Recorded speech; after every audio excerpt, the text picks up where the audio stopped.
Today I'd like to talk about sacredness, stillness, or like sacred and profane, stillness, or even keel versus rushing and impatience. And I'll start by saying Mother Earth. So Mother Earth is our connection to the magnet where we eventually is also I. I am part of life. I am a human. I'm like all humans, which are made of like the same materials of everything else in the world. And it's like the law, the ism of everything is that we personify all of it. So all these attachments to physical objects or appearances bring us to what's on the other side of it, which is what resources we have are the process to get somewhere, and what we want is what must already be inside because we're projecting it through our eyes. In other words, we project into reality both our light and our shadow.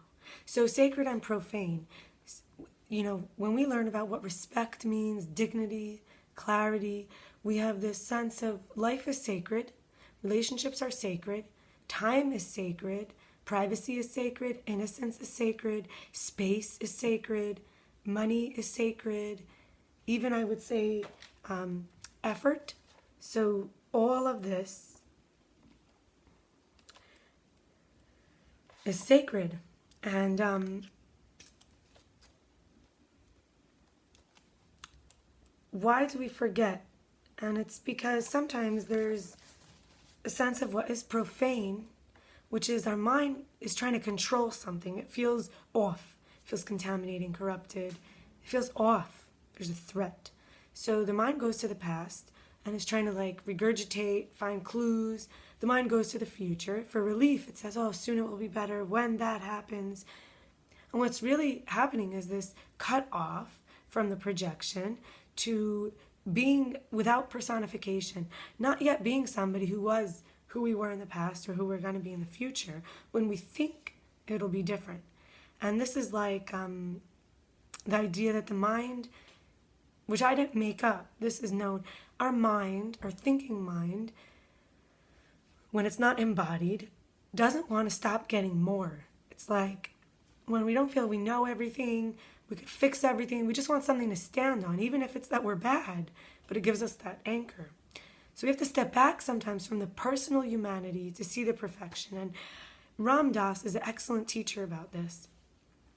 And the heart is where usually we have to step back because we cling to the suffering. It's in all people. It causes armoring.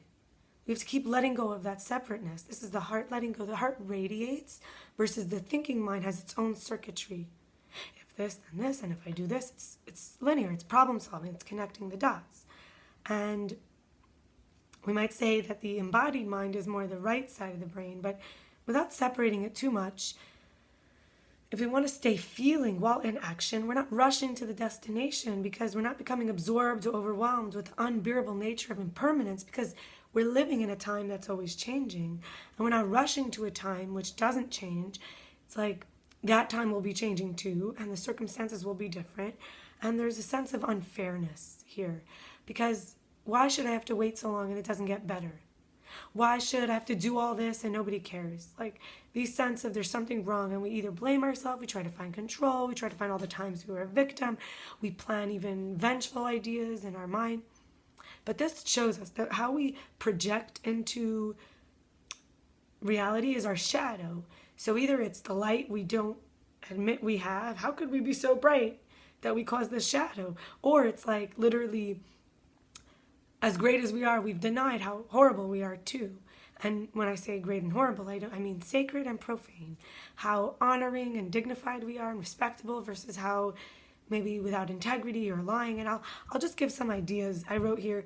First of all, God doesn't waste any time is an idea. I waste a lot of time. I ignore things, I procrastinate, I do a lot of things that are not honoring time. I don't consider time so sacred. At times I need a break. I want to just relax. And that sometimes will end up with me rushing forward to try to make up for lost time, which is impossible. And actually, haste makes waste. And then once I get there, I can't even enjoy because I'm rushing because I have to get there and I don't want to be late because being late will not match my ideal. So it's learning how to use the time I have right now. God doesn't waste any time means that right now, I'm not wasting any time. This is necessary. This is time. The experience is the time that I have, the body time.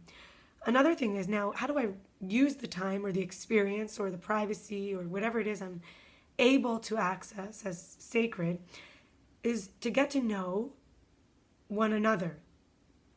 It's not an instant quick fix. So it's like, okay, I know this about myself, now I could show myself as this personality to people. But rather, it's like an end or a death when we're memorialized. Oh, she was this person, she did this, or he was this type and this way. But actually, it takes time to get to know someone. There's many, many transitions and transformations on the way. And when I spend time with myself, I'm able to be that be that deeply available to somebody else and have that grace. I keep seeing myself with fresh eyes as I am transformed by life. My projective lens is also, and others are too. Another one is maturity shows time. So seasoned practitioners who are people who have worked on dedicating enough time and space and